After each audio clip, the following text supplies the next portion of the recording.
Hello humans, Master Dinnerflex here, bringing you low quality content you deserve, and today I'll be going over a pretty strange-ish version of Tellarknights. So, if you've been on my YouTube for a while, every now and then I go back to Tellarknights to just mess around with them. I have like a really weird love-hate relationship with it, where it's so boring and so dull that I really love finding ways to make it interesting. Because Tellarknights by design are a very, very boring deck. Outside of the XCs, every monster is very predictable. None of them do anything unique. But I do find it very interesting to experiment with the deck just because it's so plain that it has a lot of room for creativity. And that's what I really love with Yu-Gi-Oh decks is trying to find a unique way to use them. Even like bad decks, sometimes I think there's an original way to play them to actually make them better. Now I know a Tellarknight list almost topped a regional, and what was interesting about it is I made this deck and was getting ready to profile it before I seen that one, and that one was interesting because it was more based on going second, and I think that's a unique idea, but that's not what I went for. So this one instead is actually going to be based around Isolde, and the reason I came up with that idea is because Tellarknights is not a consistent deck in any stretch of the imagination, because I think the amount of times you will have the Tellarknight opening, aka Deneb, or a way to get to Deneb, is like not even a 50% chance. And then when you consider that if your opponent has a single hand trap that can respond to Deneb, you lose the game. It is that simple. So if you don't see Deneb, you lose the game. And if Deneb gets stopped, you lose the game.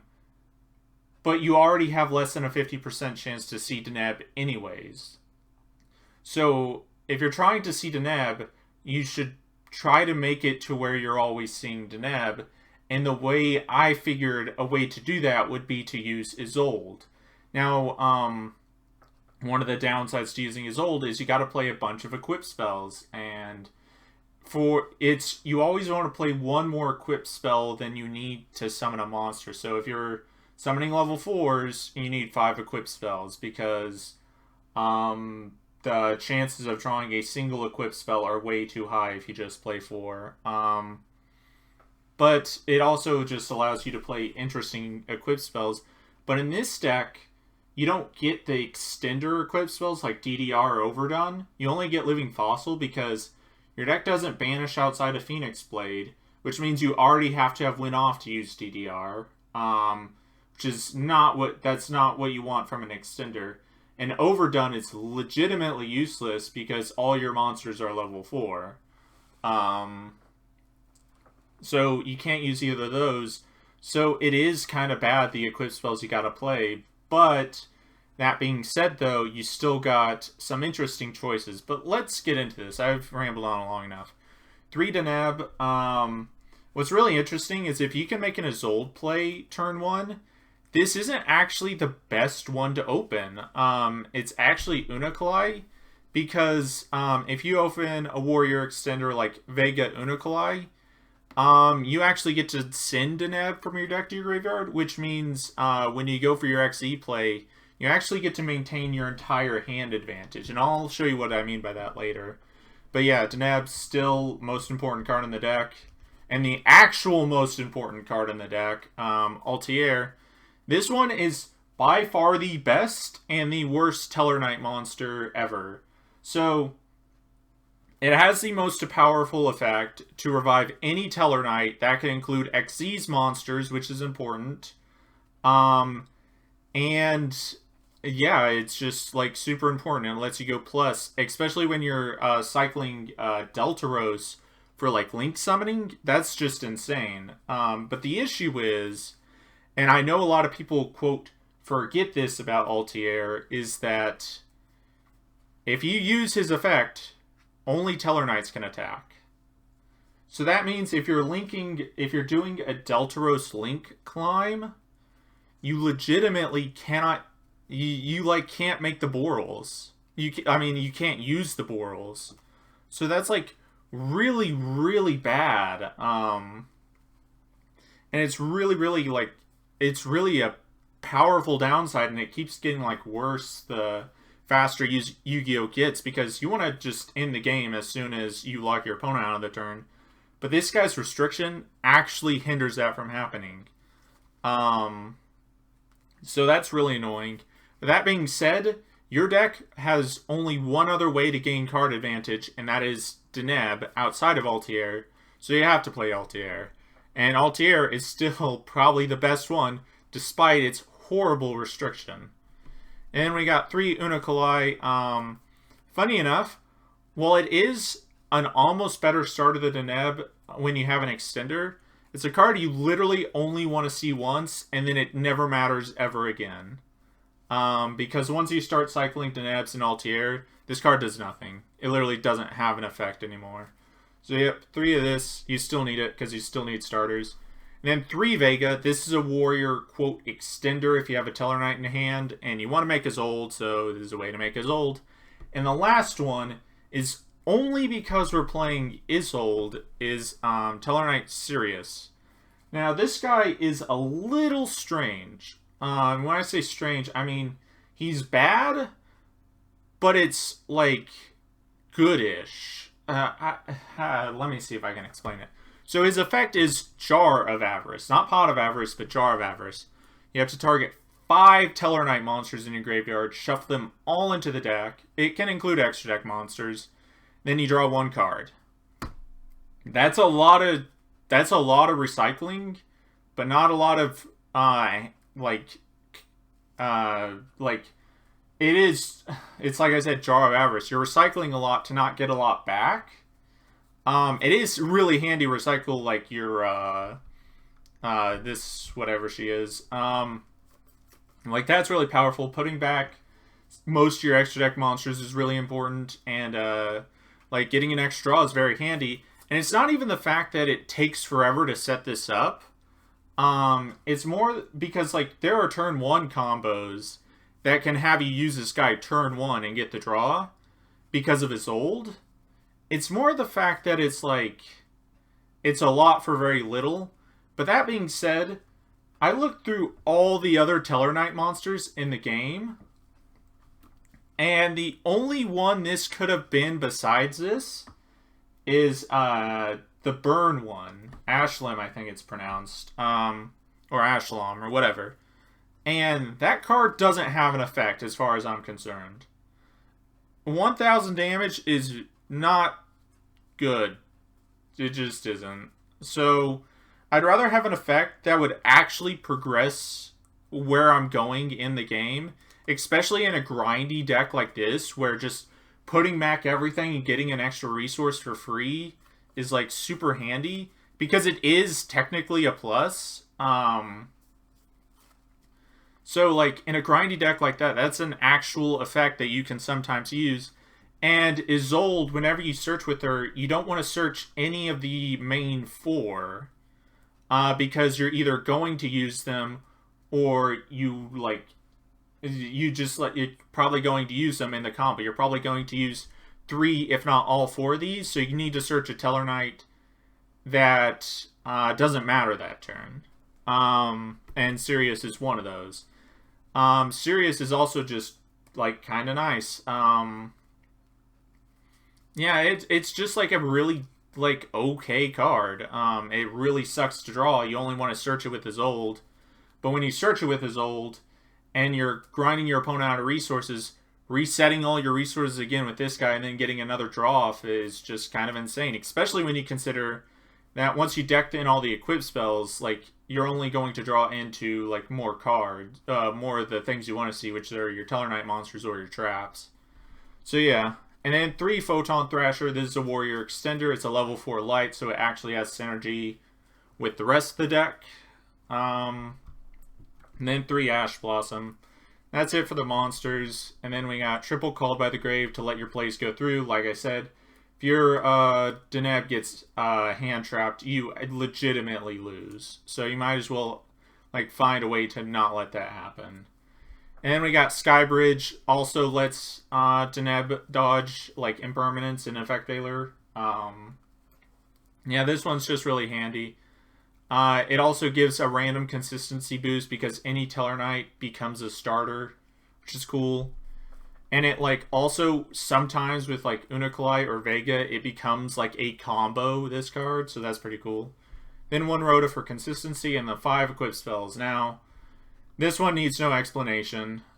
This one is terrible, even though it's like okay to draw, it really isn't. And then Living Fossil is the only extender equip spell we can play because of how this deck is designed. Power of the Guardians is pretty okay. It's kind of like Moon Mirror Shield, where it's like a really protective equip spell, but it's still not great to draw. And then this one is actually probably the only one that is okay to draw because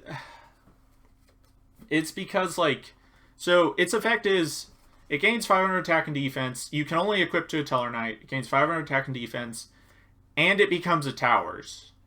However, if you control a Tellarknight, if you control any monster that's not a Tellarknight, destroy it. So if you're in a position where you draw this, or like you draw more than 1 equip spell, you can sometimes just make your Diamond turn 1 equip it with this, and then like Orcust just have no out. There's nothing they can do to this. They have to like Cosmic Cyclone, then draw it out, and then like play through the floodgate that is Diamond to get to that out. So like this is actually kind of nice to draw, but only in very specific situations where you can make Diamond turn 1. Otherwise, it is still just as bad to draw. And then for the traps, Alpha.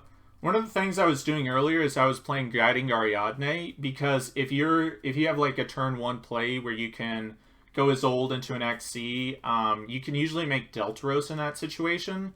And Deltaros can pop the Ariadne to search this. But that was a little too gimmicky. And it was kind of win more too, because like you had to draw a good hand on top of drawing Ariadne. And if you had a bad hand, Ariadne was just that much worse, so I just cut it. Then Triple Call the Haunted, pretty obvious. Triple Impermanence. It was originally the Fog Blade, wasn't good enough because you sometimes have to go second because your opponent said so. And then 1 Imperial Order because I only had 1 slot left in the deck, and it wasn't going to be Upstart. Side deck doesn't matter. And then extra deck, Triple Trevere. It's literally the only possible reason you would ever play Tellarknights for any reason whatsoever. This card is legitimately an insane card. Even though it was designed 5 years ago, that's an insane effect. And then we got Triple Diamond. This is a very good effect. This is a very good XZ at the moment because it's kind of like Abyss Dweller in what it affects. Like Salamangreat can't dump any of their stuff. Orcust can't play. And then it's just like any deck that's running dark monsters randomly gets double Solemn Strike against them. So that's pretty cool. And then this one, normally what you think is, oh, this is just to tag into another one. And that is correct. However, the very first sentence of this card I find very unique. All face-up monsters on the field become dark. That's kind of interesting, but you might ask, well, why is that interesting? Because this, like I said, is only a Solemn Strike for dark monsters. And there are a few lines of play that happen around turn 3 to turn 5 where your ending board, after you've done damage, ends on this being face-up with no materials, but it doesn't matter because everything is dark, and this with materials. And what happens is any monster effect they activate on the field, no matter what attribute it is, gets negated and destroyed. So that actually happens more often than I would originally thought it would. That's really cool. I know I seen that John, like, he showed me a screenshot of someone playing Constellars. I mean, not Constellars, Tellarknight, same deck. and they like made Diamond turn 1 and activated the Layer of Darkness to have this same effect. But it's really interesting that an XC they have lets them do that as well. So that's something you always got to keep in mind. So that's pretty cool. And then one Deltaros. His first two effects are very mediocre, his last effect is the reason you play him at all, and that's because he can summon from the deck. So it actually lets you link climb, which is really unique and really powerful, actually. So that's pretty cool. And then Tsukiyomi never made it. Oh, well, I think I made it once, but it wasn't the right play, so I never did it again. So this probably could be cut. And then Abyss Dweller, insane. Isolde, because that's the theme of the deck. Lambda, because it can take any two monsters in this deck, so that's very handy. And then one Link 3, and that's all that matters about it. It's the way you link away a Deltaros and Isolde to get like more resources out of the deck. And these, because of Super Poly's in the side, and I didn't have room to put all three in. So yep, that's about it. I got a replay to show you to just show off the combo. Like an Extender Warrior and Unokalai lets you use Phoenix Blade when discarding for the Dark Tellarknight. Which means you get to maintain hand advantage, but still end with Diamond. So, to show you the combo, summon Thrasher, send Unokalai, make Isolde, search Sirius, dump 4 equips, summon Altier, summon back Neb, search Altier. And this is what I meant by, like, you get a consistency that you originally didn't have with normal Tellarknights, is where you always, like, you almost always get to resolve Neb turn 1, regardless of what Tellarknights you have in hand, because Isolde just tutors it. And that's one of the things I've really liked about Isolde, is like any like outdated warrior strategy just gets updated with Isolde existing.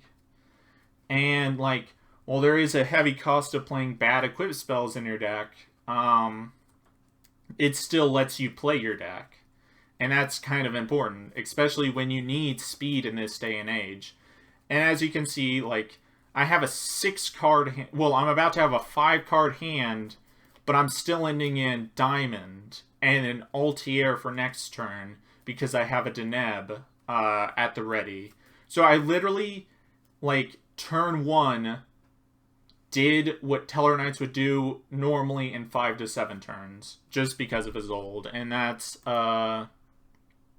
and, like, that's pretty cool. So, as you can see, like, the Diamond is a pretty good card. You could also end with a generic XE here because I didn't draw Alpha. Like, Dweller is a pretty good one. But yeah, like, that's about it. Thank you all for watching. Hopefully you enjoyed this video. And not much else to say about it. I would like to experiment with the list that did well at that regional.